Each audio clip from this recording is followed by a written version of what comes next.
In 6 weeks, voters in Texas will cast their ballots to replace the first sitting member of Congress to die from complications related to COVID-19. Republican Ron Wright had been undergoing treatment for lung cancer for years before contracting coronavirus earlier this year. He died in early February at the age of 67. Wright's widow, Susan, has already entered the race to fill his seat. The historically Republican district in the Dallas-Fort Worth metro area has been trending toward Democrats recently. In 2012, Mitt Romney won by 17 percentage points. Last year, President Biden lost by just 3. I want to bring in one of the Republican candidates in the race, Michael Wood. He's a small business owner, father of 4, and recipient of 2 Purple Hearts awarded for service as a Marine in Afghanistan. Thank you very much, Michael, for being with us. Thank you for having me. It's good to be with you, Elaine. So because of the events leading up to this race, I want to start with the pandemic. A new poll by CBS News finds that less than half of Republicans say that they have been or plan to get vaccinated. Do you think that is an issue? And if so, what do you think should be done to address that? I do think that's an issue, and I think it's important for everybody to get the vaccine whenever they're able to get the vaccine. This has been a horrible year for our country, and Operation Warp Speed and other efforts by government and business have just done amazing things.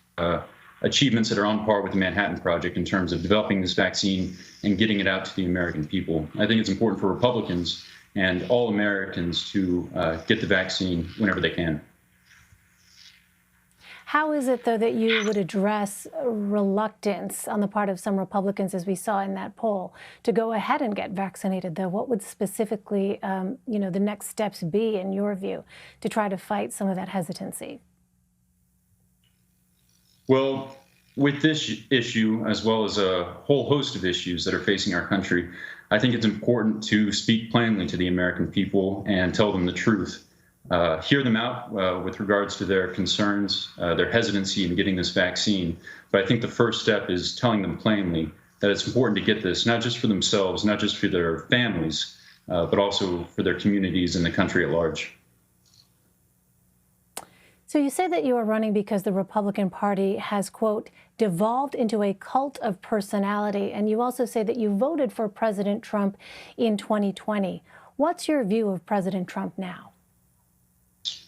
Well, I think that President Trump has forfeited his right to lead my party and to play any sort of constructive role going forward for the country as a whole. You're right. I did vote for him in 2020. I felt like he was a better president than I expected back in 2016. I also think that the Democratic Party has grown too extreme, too comfortable with socialism, and I felt like we didn't really have a choice. I was very much affected and shaken by pretty much everything that the president himself and his administration did after Election Day, including on January 6th. We used to be a party of ideas. We've devolved into a cult of personality. We used to stand for things like limited government, strong economic growth, and a strong national defense. I fear that over the past few years, we've become too much the party of QAnon, too much the party of conspiracy theories. And I think that that's bad for the party. And I'm doing what I can here in Texas to fight back against that. What was that like for you as someone who has served in combat? We mentioned a bit of your biography in your intro, but when you saw those events unfold on Capitol Hill on January 6th, what went through your mind? It's one of the worst things that I've ever seen. I think I had the same reaction that a lot of Americans had. That was probably the worst thing that I've seen, the worst attack on our country since September 11th. That wasn't just an attack on a building, wasn't just an attack on the Congress. I truly did feel like that was an attack on the American people. And here's the thing, there's a certain raw and noble patriotism that exists within the American people, and I feel like that's been taken advantage of. That was taken advantage of after Election Day, and that was taken advantage of on January 6th. We're a nation born of revolutionary struggle. We threw off tyrants, and that's a huge part of our national psyche, and I felt like Donald Trump tapped into that irresponsibly, along with other members of the Republican Party and leaders of the Republican Party. And I feel just like I felt a few weeks ago, incredibly disappointed and more than a little bit angry about it. Our time is running short here, but I do want to ask you about this influx of migrants that we have been seeing at the southern border, many of them unaccompanied children. What is it that you think the federal government needs to be doing to address this influx of unaccompanied minors at the border? Well, I think it's important, first of all, to recognize that migrants respond to incentives just the way everyone else responds to incentives.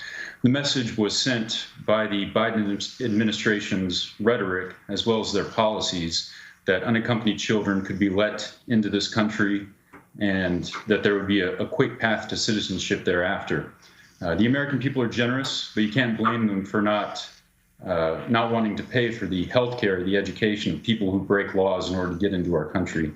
I think it's important as soon as possible to reinstate the migrant protection protocols that placed a number of these migrants in Mexico while their asylum claims are being adjudicated, and also send the message that the United States isn't going to stand for this. If we can get this current crisis under control, then I think that we can start to get the ball rolling again on long-term immigration reform, and that's really what this country needs.